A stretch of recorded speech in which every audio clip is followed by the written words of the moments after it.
Vinny Tortorich here. Hey man, if you're a fan of Izzy, you might be a fan of me too. I'm the guy that gets people to lose a lot of weight. I have something free for you guys. This is no clickbait. Just go to VinnyTortorich.com and there's a big banner. It's a free PDF, how to lose weight. It's an intro guide to NSNG at VinnyTortorich.com. Go check it out exclusively for anyone who listens to Izzy Presley. Thank you.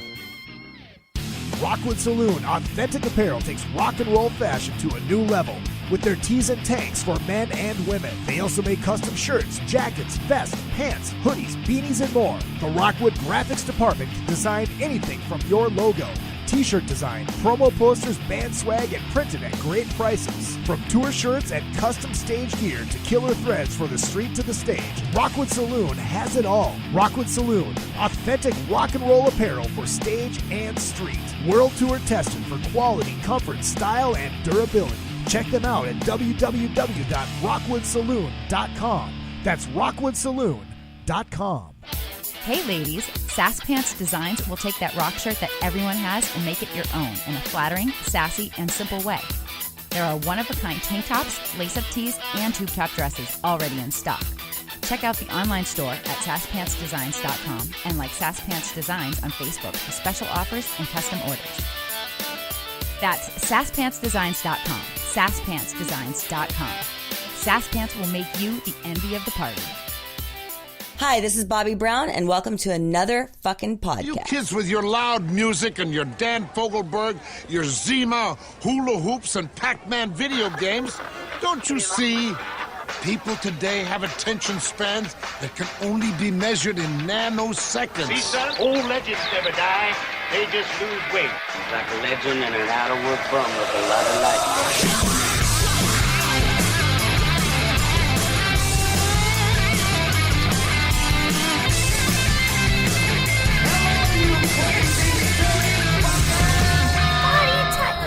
Yes, Courtney, it is party time. Hello, Hollywood. Hello, world.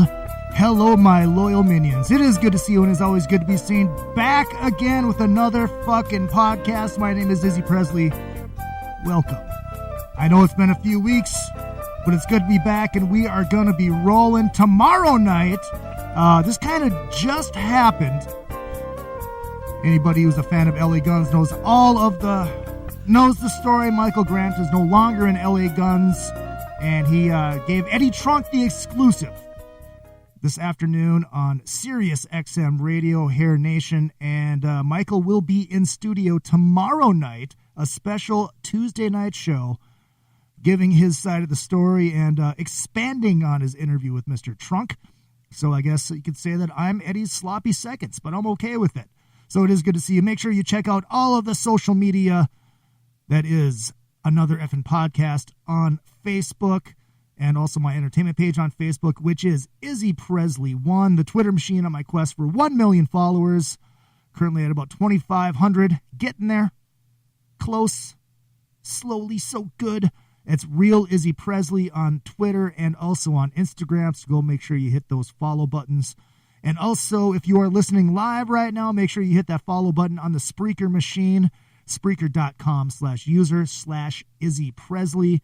And if you're downloading on iTunes, hit that subscribe button and tell me how much I suck, because I enjoy that.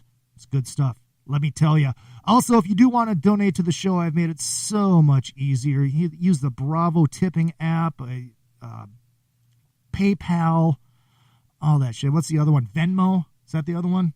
Yeah, Venmo. Yeah, we can use Venmo. You can send me money through that, because this show is not free to do. But I will always keep it free for you guys. And also, got a couple tribute to Ace Frehley shows. I haven't done a show since these shows have been announced. May 18th, I'll be coming back to the Minnesota area, Stonies and Rockville, kind of our home in central Minnesota, playing with my boys back home. That is Minnesota Pete Campbell, who you guys know from the show. He's also in a band called Pentagram, which is kind of a United States version of Black Sabbath, came out around the same era. And sitting in this time on guitar from Slow Children, Sean Shaver is joining us. And bass player, I cannot tell you who it is yet. But he hasn't he hasn't confirmed. We'll know in April if he can do it or not, but it's somebody from one of my very favorite bands, so I'm rather excited about that. And also in Hollywood on April 26th, it's a Thursday night, at Lucky Strike Live with the all-star version. Well, it's an all-star version back home too, but, it's an all-star version out here. Chad Stewart from Faster Pussycat on the drums, Johnny Martin from LA Guns on the bass guitar, and Patrick Kennison sitting in on guitar with Scott Strickland already checking in. Fuck yeah, it's good to have you back, my friend. Got people checking in from the Great White North already. Oh, hold on, I got to turn your mics on. Oh, there's one. One more. There we go. And in studio right now, these guys are going to be playing with us at Lucky Strike. Rather excited about that. Still Rebel, Kyle, Max, and Dylan. Welcome to another fucking podcast. Thank you, Izzy. Thank you. And, thanks, Scotty. Scotty, is it Fucks or Futches or how the fuck do you guys know how to say his last name? I never understood. I always thought it was Fucks. Yeah, I go Fooch. Fooches? I think, let's just go with Fucks. Okay. He's kind of a fuck, but of course, I mean that in the most lovable way, because we love Scott. Yeah. But yeah, he had me host a couple shows that you guys were a part of. I really enjoyed you guys. It's like, fuck it. Why not bring you guys on here? Thank you. I like helping out bands when I can. Yeah, we're excited about that Lucky Strike gig. Yeah, you guys played at Soundcheck. Yeah. Last minute, so thank you guys very much. Before we get into you guys, Soundcheck Live coming up next Wednesday night at, is it next Wednesday? Is that the last Wednesday of the month? Yes. Last Wednesday of the yes, month. that would be, that would be next Wednesday. The date escapes me because I'm an idiot. But we are doing, it's going to be all mashups, I guess. Oh, wow. Maybe it's one set of mashups. I don't know. So Joe Perry and Depp showed up last time, Yeah, right? did you guys leave by then? Yeah. Friggin' we're gone. Oh, my God. See, that's why you guys got to stick around and watch the show. We're staying this time because we'll be waiting for Johnny Depp and Joe Perry to come back. They were talking about that over at the guitar shop by Sound City. Oh, really? After. Yeah, everyone was talking about that. Yeah, well, it kind of made national news, It was pretty cool. Well, actually, international rock news. It was kind of cool. We were sitting in our living room like 4 hours later, and Dylan's like, "What the fuck?" Joe Perry and Johnny Depp showed up at Lucky Strike, and we're like, "Fuck! Yeah. We should have stayed or something." Yeah, you should have. You should have. But I will say this: Johnny was very cordial, very nice. Took pictures with everybody backstage. It was so cool. And Perry was Joe Perry. That's Yeah. cool. It's kind And that other guy, who's that blues gutar player with what's his name? Jared James Nichols. Yeah, he was there, right? I saw a Yeah, picture he was of him. hanging out. He's a good guitar Oh, he's player, man. amazing. I discovered him just through seeing him on Instagram videos. Oh, and I was really? like, what the hell? This guy's awesome. Dude, he's got 60,000 followers. Yeah, and he plays with his fingers, right? He doesn't Yeah. use a pick. Yeah, that That's pisses pretty- me off. that's even more. intense, right? I know. It's like, Richie Kotzen's one of my gods, and that's how he plays too. And then I see another guy, fucking some young kid from Wisconsin, doing the same thing. It's like, I can barely play A chords. Yeah. Which is why I have an Ace Frehley tribute band. Doesn't Lindsey Buckingham use his fingers? Yes, Buckingham. He's another guy. I think Jeff Beck. Really? Mark Yeah. Knopfler. Dude from Nils Lofgren. whoever that is. Who's he? He played with Springsteen and some other okay. people. Yeah. And a dude from Concrete Blonde. Yeah, that really changes your style up. Oh, I know. Not It's like, using a pick. how do you get that fucking tone? It pisses me off.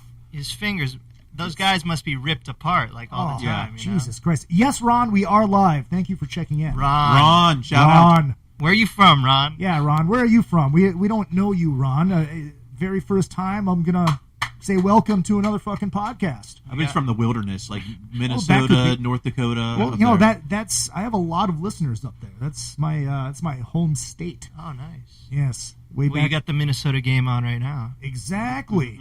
Hockey. Yeah, it's not because it's the Kings, it's because it's the Wild. Is it wild in Minnesota? Yeah. It was the North Stars until '93, then they left for Dallas, and it still hurts.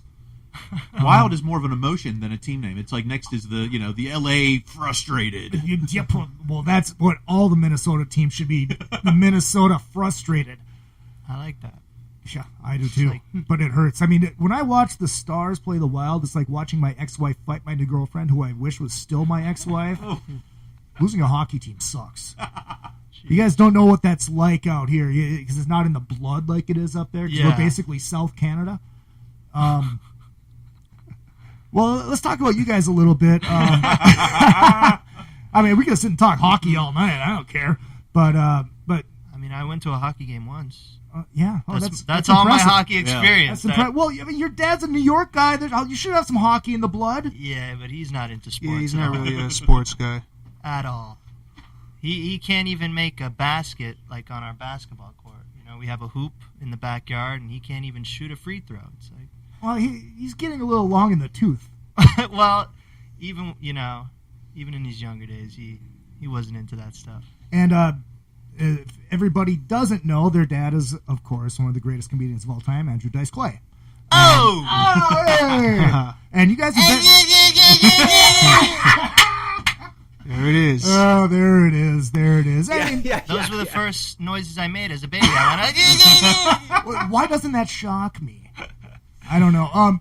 Your dad's very supportive of you guys, which I love. I mean, you guys go out and play. He's there supporting, and he's so proud of you guys. He's the dadager. Yeah, there you go. At what age did he kind of push you guys towards music, or did you guys just kind of like go towards it, or? Well, I started playing an instrument first. I started playing drums when I was 10, and there were 2 sets of drums in the house, one in the living room, one in the garage, a piano. My dad was always playing, he would make cassettes. He had this mixing system where he would take different CDs and make these cassettes. So he was always playing kind of like the greatest music that's ever, been created. If it was Sinatra, or Marvin Gaye, Guns N' Roses, just like, that huge musical Elvis education. Fan. So when I was 10, I just sat down at the drum kit and just came very naturally to me. Then Dylan started playing drums because he was 4 years younger. But yeah, he was our first teacher. He showed us how to play the basic rock. Got me going with the drums. And then Dylan played a few different instruments. He played. I kind of moved around. I went to the piano. I played some sax in my middle school band. Oh, really? Yeah. I'd like to hear that. That was fun, man. The saxophone, I miss it. But then I finally found guitar, and I stuck with that. Max had been playing drums, for years by this point, and when I picked up the guitar, it was just kind of like, all right, I have a drummer. Let's start making some tunes. Yeah, let's do this. That was it. We just started making original songs like immediately, and we'd actually open my dad's shows when I was like 11, and Max would be 15, and it would be 20 minutes of just guitar and drum instrumental pieces. I wasn't singing at that point, and the audience probably hated it just to sit through a bunch of kids on stage, playing these rock songs with no lyrics and like. But it wasn't even instrumental songs. It was like structured, verse, chorus, bridge, but just no words. So it's like, what is this? What are we watching? But they're looking at kids, right? Everybody's 45, 50. They want to see some comedy. They want to hear dick and fart jokes, Yeah. And they're like, who the fuck is this 15-year-old and 11-year-old rocking for 25 minutes without lyrics, But yeah, my dad, he was extremely supportive, and he put us on stage believing that, I guess, that experience would help us out, later on in life, and he believed in us. And to this day, he's the most supportive person, with all that, really, in our lives. And without him, we wouldn't have gotten this far, What's it like being, 11 and 15, and all of a sudden you're looking out at this crowd? Because your dad draws people. I mean, he's not playing the comedy pouch in fucking Possum Ridge, Arkansas. No, we were playing in front of like a couple thousand people at that age sometimes, and I mean, I guess that crafted us into the performers we are today. I feel like our personality on stage is very inward almost, just when like your first thing you ever do is stepping into a professional setting. Right.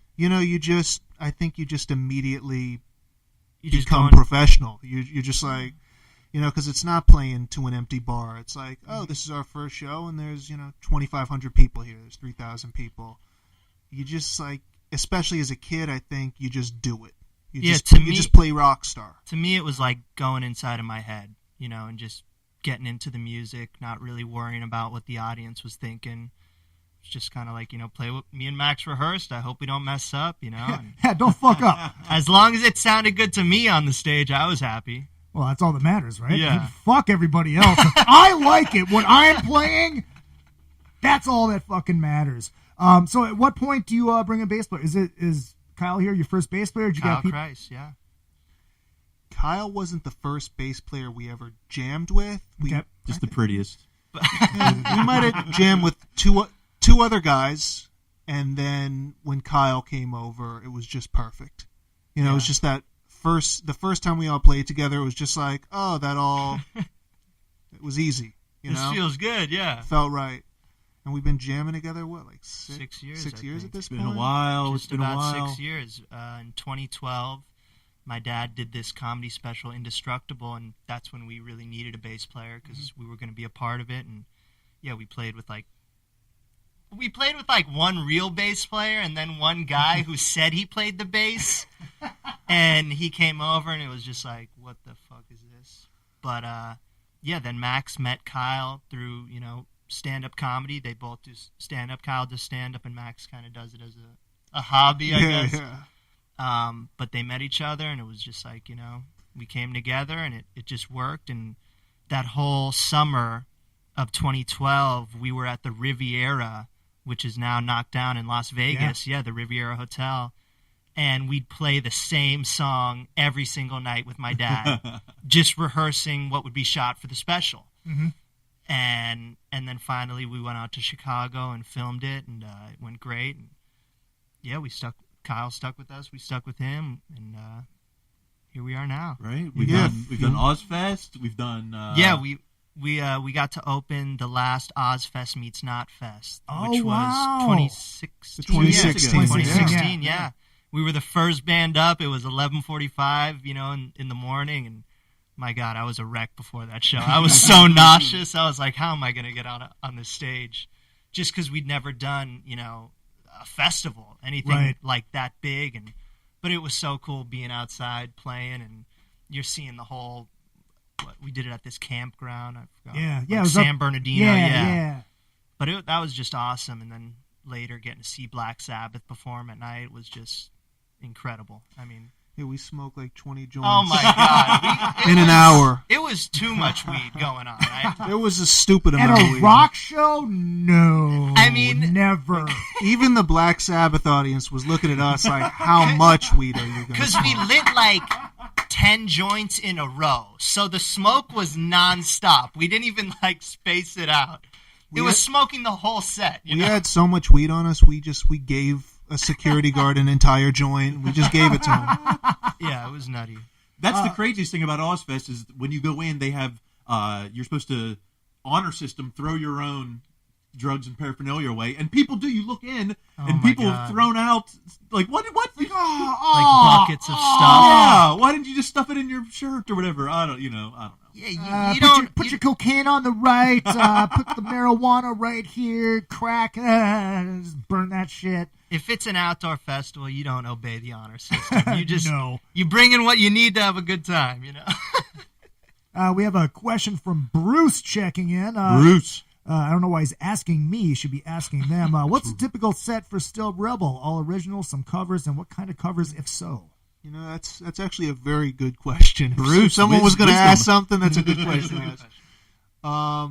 Typical set, we do all original material, and we like to call it new classic rock because it definitely has that old school 70s, 80s feel, but at the same time, it's today, it's current, it's not dated.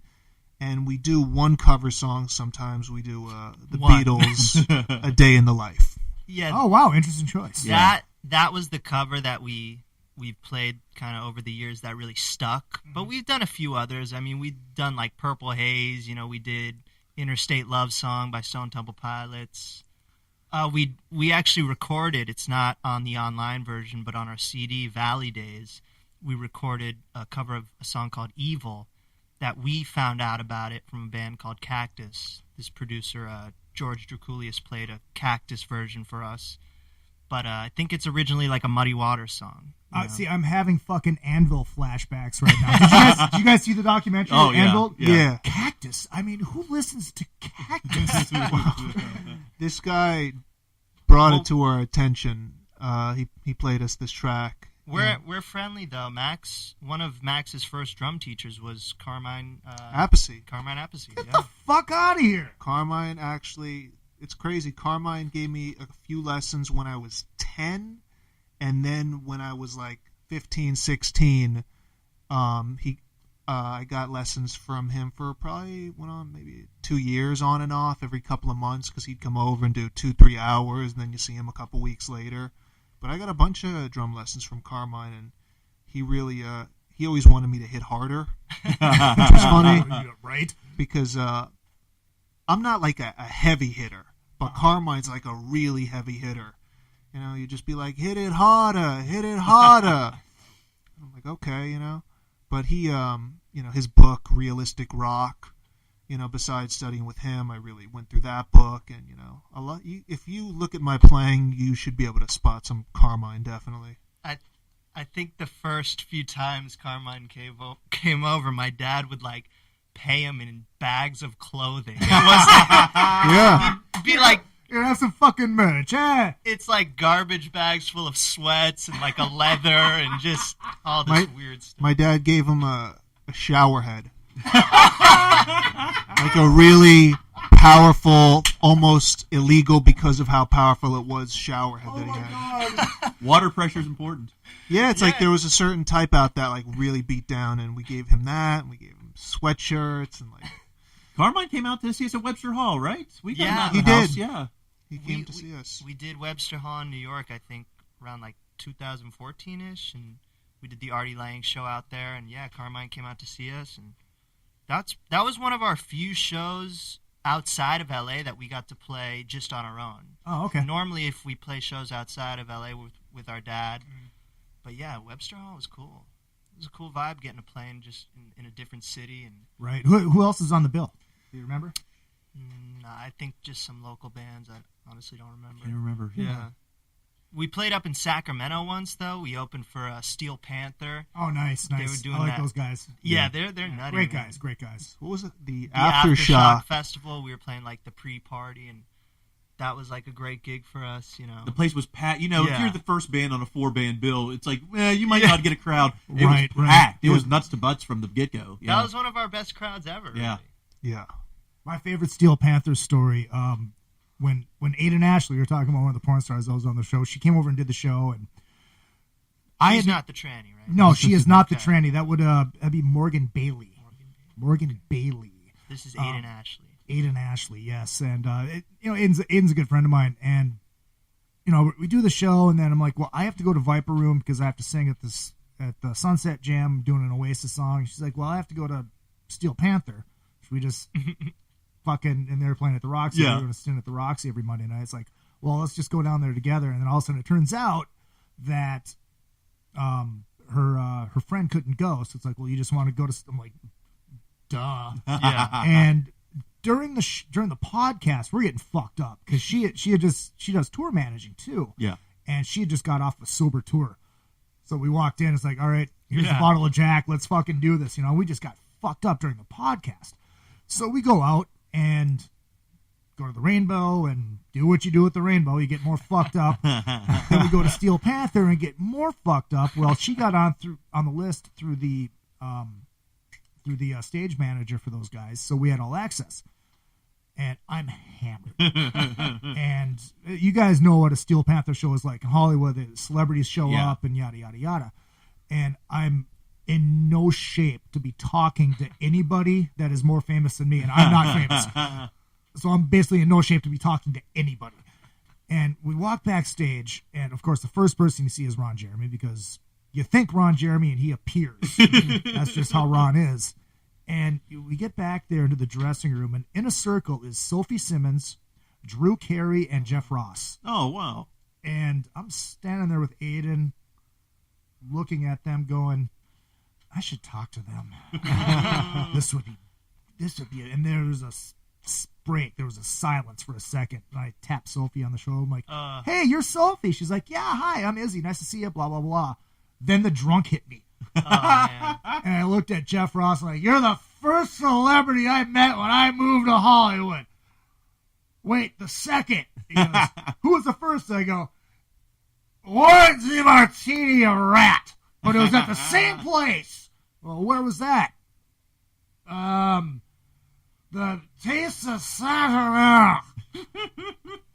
You should come on the podcast. That'd be awesome. And then I realized what I was doing. I'm like, I'm just gonna bow out right now. You guys have a lovely evening. Bye. So, Always yeah. a promoter, though. Yeah. Always a promoter. That's what you gotta do. So I love it because my roommate Scotty, he was supposed to give you drum lessons, and now you said, fuck it, I'm just Carmen Appice. You know, Jeff Ross, he was one of the ones who influenced us. Or he didn't influence us, but before we were still Rebel. Before we were still Rebel, we were called LA Rocks. Okay. That was our band name, and it got a lot of flack. No. People had a real issue. Hated it. People in LA had an issue with it. And you're like, what the fuck? Yeah, and so one night we were talking to Jeff Ross. Tell him where we were. Yeah, I mean, this sounds This is so the fucking ultimate Hollywood setting. It's like we were at the Entourage movie Premiere. premiere. The after party Yeah, of the oh my Entourage God. movie premiere. And Jane's Addiction played. They did Superhuman.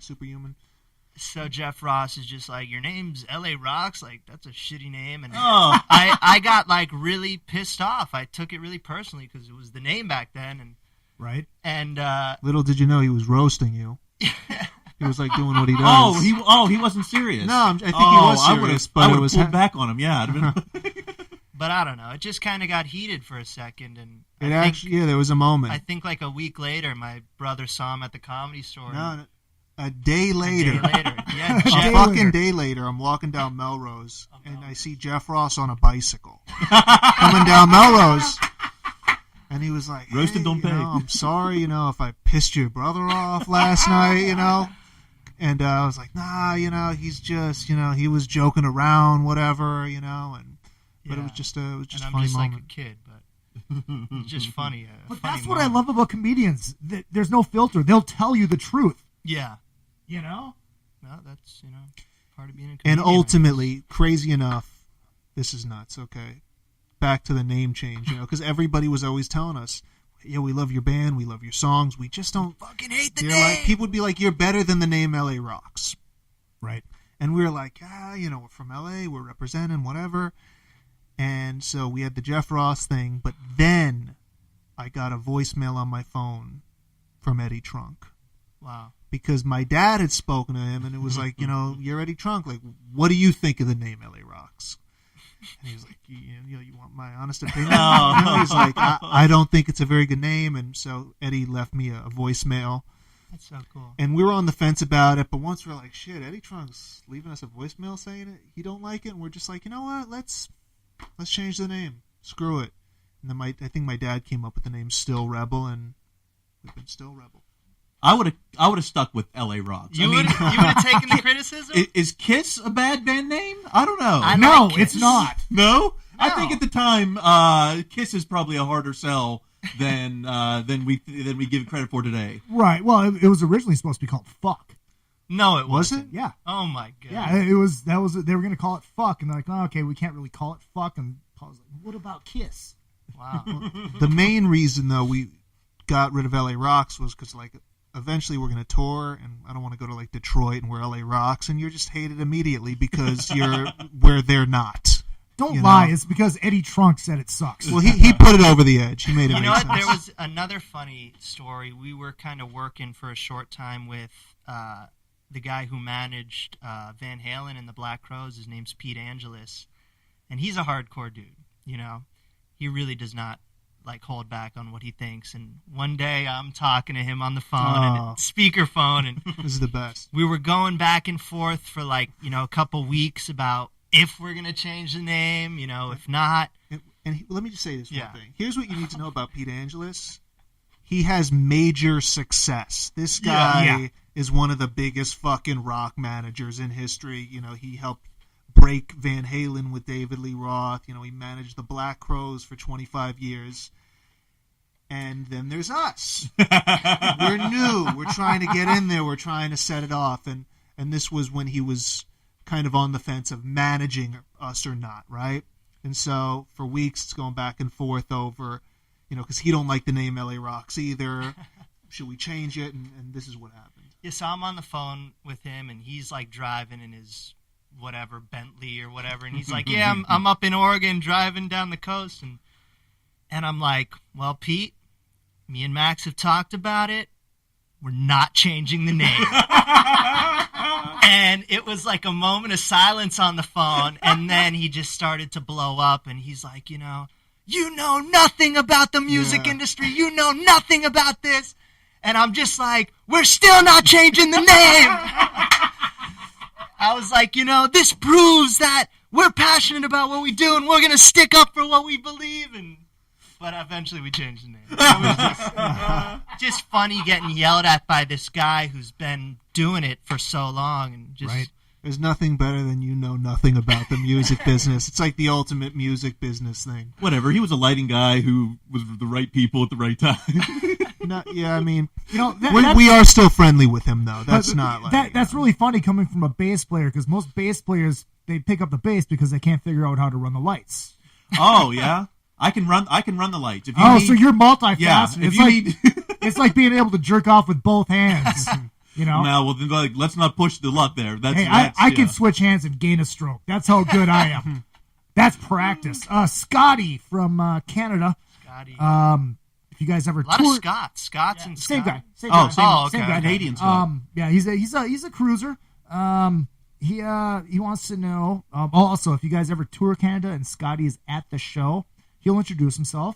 Okay. And you're like, "Oh, you're the Scott from Izzy's podcast," and he'll go, "Yeah," and then you'll say racist, because that's his trigger word. He has to take a drink every time you say racist. Oh, okay. So just keep that in the back of your Thornton Melons. We'll get those Molson Triple X from up there. There you go. Yeah. There you go. Like some real alcoholic beer. Hardcore. Yeah. Scotty wants to know if you guys had a choice to tour with a band now, who would you tour with and why? Okay, I have my choice. You got somebody? A rock band? Yeah, of course. Well, I would hope so. I'd have to say Royal Blood. Royal Blood? I'm not familiar with them. They're a two-piece UK band. They put out 2 albums so far, and it's great new rock in my opinion. Yeah. And I think they're one of the few new rock bands who really kind of reinvented that old school vibe that I grew up loving about rock. Right. So, Royal Blood, if you hear this, take us on the road. But of course you want to get in front of Queens of the Stone Age and the Foo Fighters, those huge bands, but if Guns N' Roses needs an opener, we're available. I'll add an LA band to it because I think that what LA Rock needs to add get that scene back. Where's that rock scene? There's a band called Dead Sarah that I'd love to. Yeah, they are great. great. Play with. Yeah, I think it would be great to get LA bands touring together and show what that LA scene is again. I don't know. You're right. No, the LA scene needs to build for real. I like that. No, it really does. I think the problem with the LA scene is there's just so much shit going on.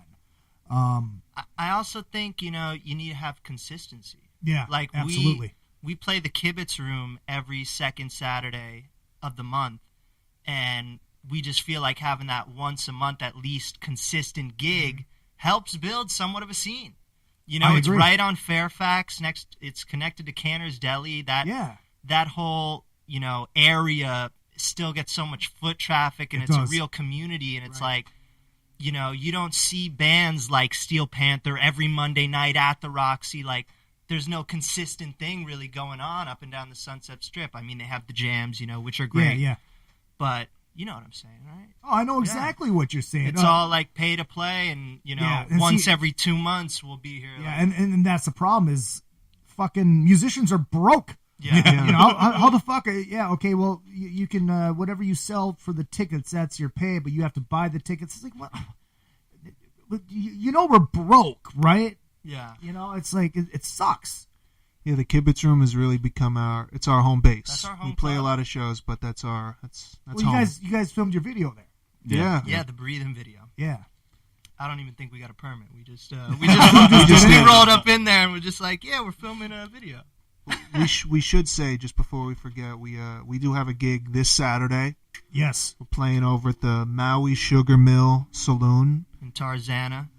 And we go on at... Right on Ventura Boulevard. We're going on at 10:15. It's a free show. Nice. There's 3 other bands on the bill. Here, let me tell those other band names because, it's nice to help promote. Scotty says, yeah, Dead Sarah rocks. Yeah. I mean, good songwriters, great songs. I don't know what they're not getting some of that same exposure that you're seeing with stuff like Greta Van Fleet right now or something. But they deserve to. Hey man, whatever is gonna kick rock and roll in the ass, good for it. I mean, they right now they sound a lot like Led Zeppelin, but let's hear after they mature a little bit. Oh yeah. Plus they got the chops, The whole OC scene seems to be Led Zeppelin sounding band, right? You got like Rival Sons, and now Rival Sons are dope. Who's the newest one? Joyous Wolf is another one with that kind of you notice though, rock. It always goes back to Led Zeppelin. Yeah, always. It all goes back to Zeppelin. I mean, Jimmy Page, man.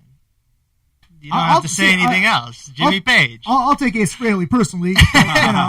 Jimmy Page is a fucking god. I mean, there's no doubt about it. But yeah, this Saturday, the 24th, we're with Low Octane, Redgrave Jones, and Jackie Load. The Maui Sugar Mill Saloon in Tarzana. We go on at 10:15. It's a free show. It's going to be a good time. Yeah, if you're in the area, please come check us out because we really can play well live. Valley Rock. This is a local Valley show. All right, I love it. We're going to take a short little break here. We'll be right back. And before we go to break, I want to tell you about Beater Amplification. Beeter. Find them on the Facebook page. There's a video of me showing off my Beater head a little bit. He is Ross over at Beater. They're based out of Minnesota. I try my best not to say that fucking word because that's what brings my accent out. Izzy, where are you from? Minneapolis. I say St. Cloud, I have to say the name of the state, which sucks. But anyways, yeah, they're out of there. It is balls out rock and roll tone, 100-watt heads, and the beauty of it is you can pull 2 tubes and you got a 50. So it's versatile, and it sounds great at fucking room volume and then bedroom volume, and then you got to balls that thing out, and it's amazing. So check out Beater Amplification. He is currently building my signature head, which is going to be called the TCB1, and I was just texting with him this weekend. He said, boy, it's going to be special. I cannot wait. So check out Beater Amplification. And then we'll be right back with more Still Rebel. If you need to promote your band or business, or just want to stylize, personalize, or customize your ride, check out vid-decals.com. Want to create and customize your own stickers representing your band, or make your own bumper sticker? Vid Decals can do it. All stickers are printed on quality vinyl and can be placed on any flat surface. Stickers are an affordable way to promote your band or business. Go to vid-decals.com to get started. That's vid-decals.com. vid-decals.com.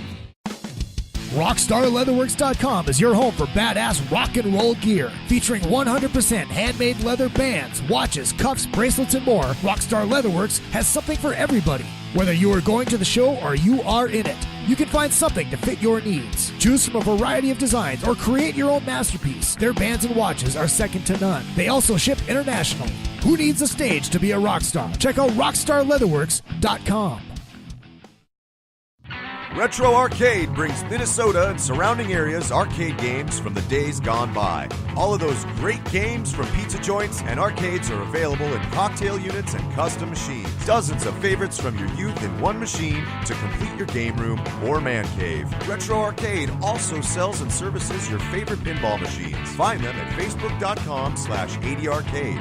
That's facebook.com/80arcade. Retro Arcade. Your youth is just one click away. Something to say. All right, and we are back with Still Rebel. Make sure you check out A&P Laser Engraving. They do my roadie packs. I have one left. If you'd like a roadie pack, hit me up with $30 plus $5 shipping and handling in the United States of America. In the continental United States of America, I should say. You will get a flask. You will get a dog tag. You will get a Zippo typewriter and an LED flashlight, all with the Another Fucking Podcast logo on it. And he does pretty much everything you need. He sent me this beautiful coffee mug. It's got the logo on it. So thank you, A&P Laser. Check out his brand new website, which is aplaser.com. Simple, aplaser.com. And also John Palumbo Design. I love me some John Palumbo. And he designs stuff. Graphic work, websites, all that kind of stuff. Check out John Palumbo Design. He will do you very, very goodly. We are back with Still Rebel. And actually, we got another question here from Bruce. Actually, it's more of a comment. Bruce. Seems to me it's still the older generations who go out to rock shows with the 20-something crowds who never leave home. How do you get the youth to follow a new band? That's a very good question. Well, yeah, he's right. He's absolutely right. I mean, hip-hop definitely rules the young kid. I mean, that's what 12-year-olds are listening to now. Yeah, I know. It sucks. But we're looking to change that, honestly. I mean, and I think it takes, writing a song commercial enough to be on the radio. That's what it takes. Helps. It's radio songs. I mean, right. You just talked about Greta Van Fleet, and they got their song Highway Tune that is really being played a lot on Sirius Radio, I know, and 95.5 here in LA, but that's what it takes. You kind of gotta find that mix. But it's also hard right now because radio's a dying fucking breed. It really is. I mean, I don't listen to the radio. Yeah. What do you listen to? I listen to podcasts. Let me take that back. The radio I listen to is sports talk radio from back home, from Minneapolis. But I mean, when I'm out driving fucking Lyft and Uber and watching my soul escape from my body every time I click online, it's like I'll put on Sirius XM. Yeah. Because the problem is, you can listen to anything that you want to listen to at any time you want. Yeah. And there's no entertainment value in radio anymore because it's all liner jocks. It's all bam, bam, bam. All right, back to the music. Okay, we've heard this song 5 billion times. And that's what it is. And that's why radio's dying.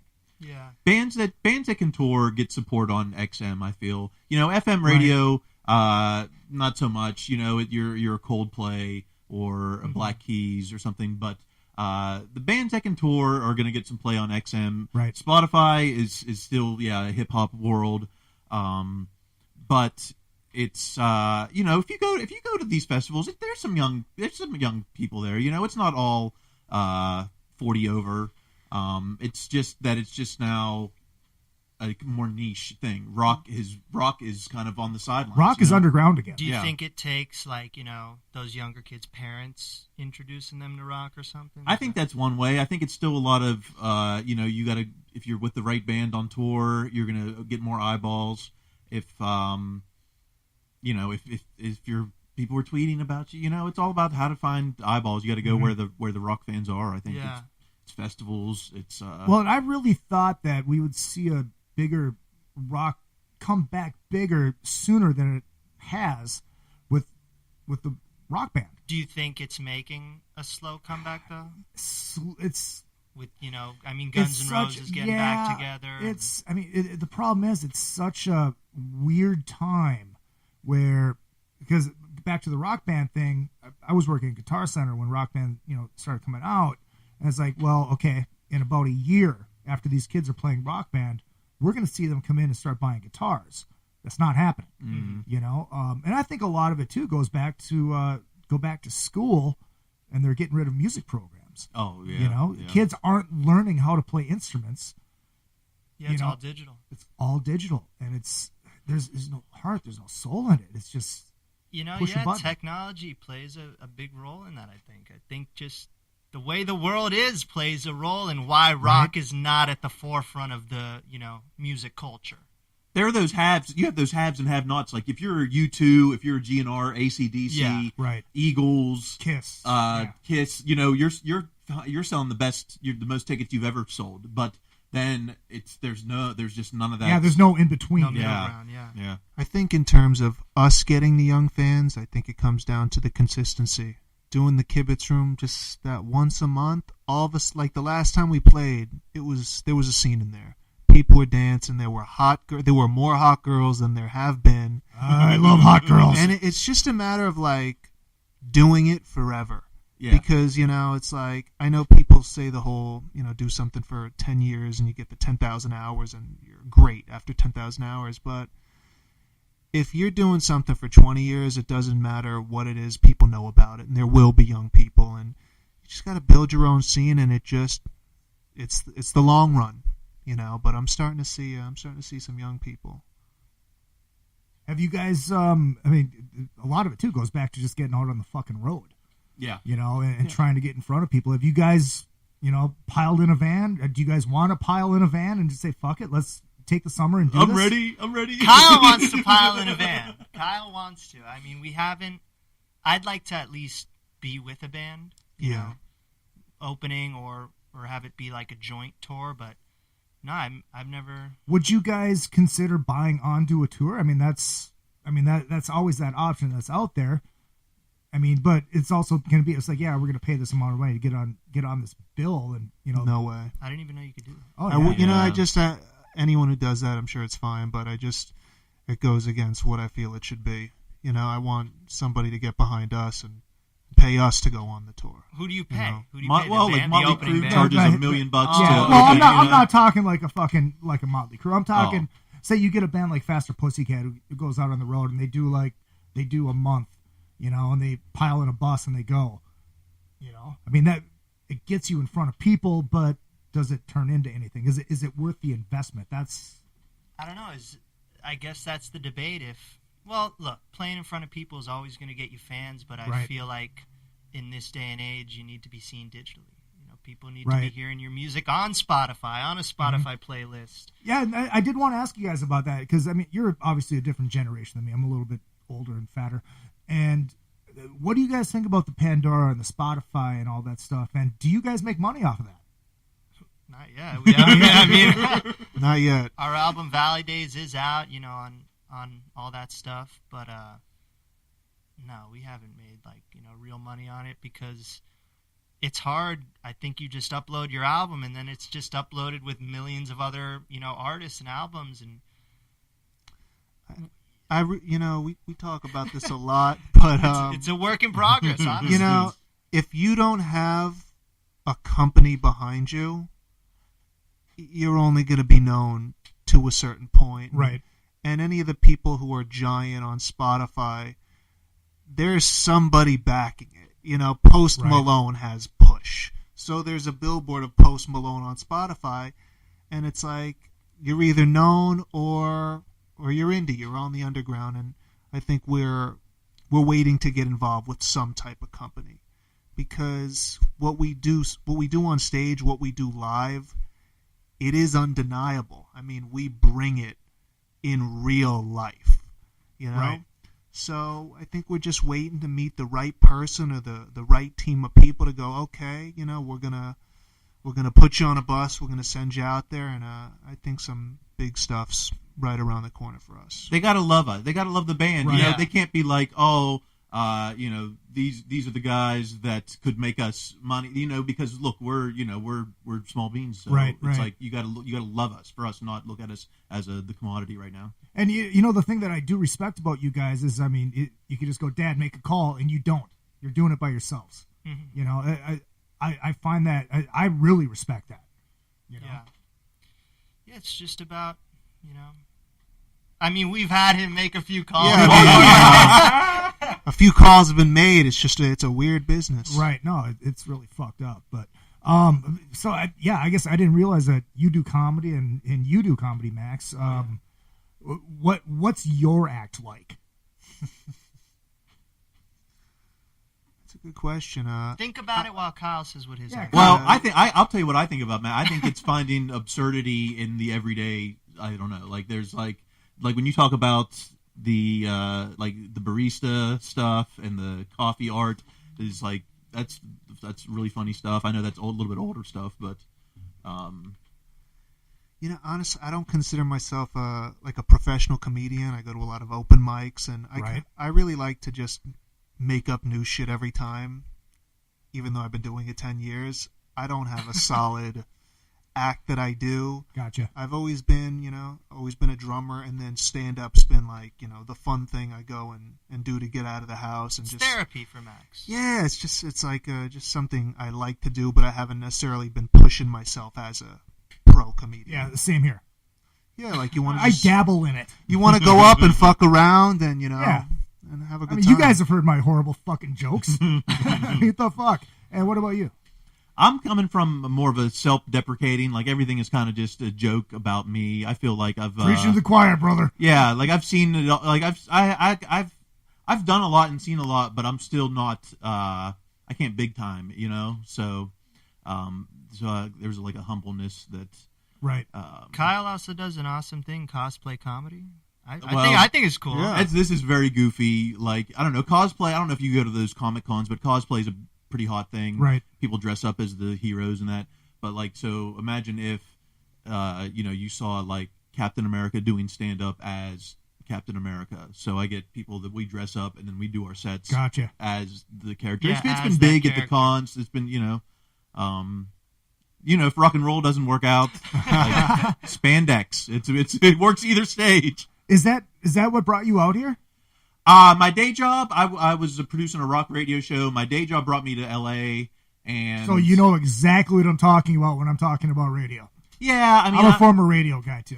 I come from the evil side of the syndicated. So every time I'm on a station, that means I've put out 5 people's jobs. But certainly FM radio and is not a place to discover new music as much. But hey, whatever. It's a day job until Still Rebel blows. Yeah, until Atlantic calls, right? Yeah, exactly. We're like the only band that's waiting for an old school record deal. So we're like that last, we're just waiting for that advance, man. And people are like, it doesn't work like that. We're like, but we're good enough that it will work like that. See, this is what I'm going to do. And I'm going to put out a documentary about myself and about my quest to be an F-list celebrity here in Hollywood. But there's going to be a soundtrack. Yeah. So I'm going to use the documentary and the soundtrack to further my career, which will get me nowhere because like 5 people will watch it, but it'll be okay because they watched it. Yeah. You know, our songs have actually been featured on some stuff, but me and Max acted in our dad's Showtime series Dice, which fucking rules. Yeah, man. Is it coming back? Do you know? No, unfortunately it's not. Oh, fuck. Just some Hollywood politics that sucks. bullshit. Look, I love that show because it was like fucking Curb Your Enthusiasm, but with dice. Yeah, exactly. It's fucking great. But our music was used on that show, but also this Ron Livingston show called Louder Milk. They used 2 tracks of ours. And nice. It's so cool when you get to hear your music right? being played on like a TV show like that, and so when it's an actual manifestation of like, oh, our stuff got out into the world in a real way. I'm watching a show on TV and I'm hearing our stuff. It's like, yeah, it doesn't make you a millionaire, but you're like, shit, it's out there. Yeah, that's a good. Are you familiar with Billy Vera? Mm-mm. Billy Vera and the Beaters. He had that huge song in the '80s. At This Moment. What did you think? Oh, Back to the Future, Family Ties. Family Ties. He was I think he was my first in-studio guest on the show that wasn't my roommate at the old place. Well, my roommate is in the Richie Ramone band, and he's like a punk fucking guru. He knows everything. So he was a great conversation, but I got Billy to come on. And Billy was telling me that At This Moment came out, it did nothing, and then it was on Family Ties. And, I mean, you got to remember, this is the early 80s. There's no internet. Yeah. Nobody knows at the studio knew what it was or who the hell it was. Like the receptionist, I mean, the phones are ringing off the hook on, what's that song? They're like, what are you talking about? We have no idea. And then they used it again. Oh. And when they used it again, everybody knew.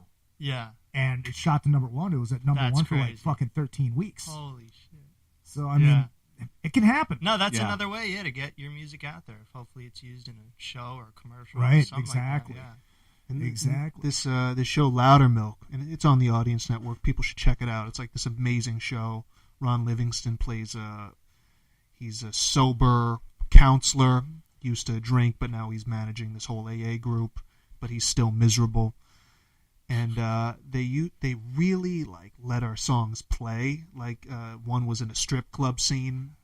We have a song called "I Gotta Have," and there's like a lot of sex lyrics in it and stuff. And they were cranking it, and it played for like a minute. It was really cool. It was nuts. They really used it.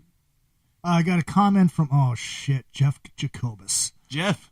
If you knew Jeff, you'd get it. But Jeff's a great guy. He's just one of the most perverted motherfuckers I've ever met in my life. Jeff, man, I want to chime in because I travel with these social media stars who have no talent, and they sell out places, and their ticket prices are fucking outrageous, but their parents pay. But I'm drunk, and these guys are so talented. Ugh, drives me nuts. All right. Slip him a CD, Jeff. Thanks, man. There you go. Can he help? Can he help us, or what's he saying? Yeah, if you know all these social media stars, hook us up. I think he might be Send able us to. Get him to tag our freaking Send us a Instagram. DM at our Still Rebel Band Instagram account. There you go. There you go, Jacobus. Do it. And do not send him the videos you send me. Actually, maybe. Maybe. You might want to. We might like half of them. Yeah, they might enjoy them. You never know. And you know what? For anyone listening, if they want to follow us on social media, just getting to that. We're at Still Rebel Band, stillrebel.com. But yeah, at Still Rebel Band on Instagram, Twitter, and Facebook, and stillrebel.com for all our upcoming shows and information about what we got going on. Check out our debut CD, Valley Days. It's up on Spotify and iTunes, anywhere else you could hear music digitally. Is there physical product? You said there was physical product. Well, right? Yeah, we just have some CDs. We have CDs. You guys have some CDs. You catch There you us go. at a show, we'll Super probably just exclusive. give it to you for free. Yeah. We're not even charging the $5 for it. With the bonus track. Yeah, it has the bonus With track. the bonus Yeah. track. I love it. I So love it. if anyone has one of those CDs, it's going to be a collector's item one day. Hold on to that. Yeah. Did you guys get the acting bug at all? Yeah, I mean, I go out for parts. I kind of I went to acting school for like 3.5 years. There you go. Once I graduated high school, and really the Dice Show was like my biggest experience, really being on a professional set. But yeah, I'd love to do both. I'd like to do some acting. Yeah, I mean, I got to get some new headshots, but and I'd love to go out for some more stuff. Yeah. Do you want to do the acting stuff at all? Not so much, but I'll be anywhere there's catering. So, if it gets me I on set. love yeah. catering. I love catering. Still Rebel, Max, Kyle, Dylan, thank you guys so much. Hit up all their social media and go see them live. Yeah, Especially out live here in Hollywood. This Saturday, March 24th, Saturday? the Maui Sugar Mill Saloon in Tarzana. We'll be playing April 7th at the Kibitz Room and April 26th with Izzy over at Lucky Strike. It's going to be a great time, It's going to be a good time. And actually, our support for that show, along with you guys, is, I should probably know this, but I don't because I'm an idiot. Hold on. Let me go to the Facebook page. A tribute to Ace Frehley. It is us with Still Rebel and Star Sign. Star Sign. Very new, cool rock band out of LA here that you guys are going to fucking love, dude. Nice. You're going to fucking love them. So check that out. April 26th. And also on, Scotty says, thanks, guys. Keep on rocking. Thanks, There you Scott. go. Thank you, Scott. There you go. See you up in Canada, bro. Yeah, take off, you hoser. Yeah, April 26th, and then May 18th, I'll be in Minnesota with ACK, a tribute to Ace Frehley, and hopefully on the 19th, too, if we find a show in the Minneapolis area. Just give me 1 second here. Boom, boom, boom. Thank you guys so much. Thank you, guys, Izzy. You Thank guys you are very welcome much, at man. any fucking time. Here's my outro music, and I'll mute you guys. Make sure you do check out all the social media, Another Effin' Podcast on Facebook, and Izzy Presley 1 for my entertainment page on Facebook.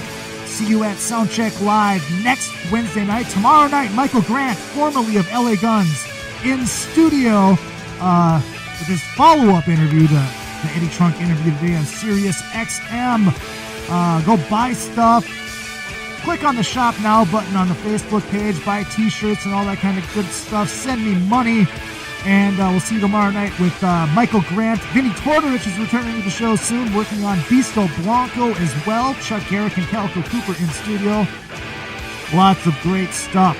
See everybody at Lucky Strike this month, next month, and of course on the 26th for Active Tribute Days Frehley with Still Rebel and Star Sign. Gonna be a great, great night.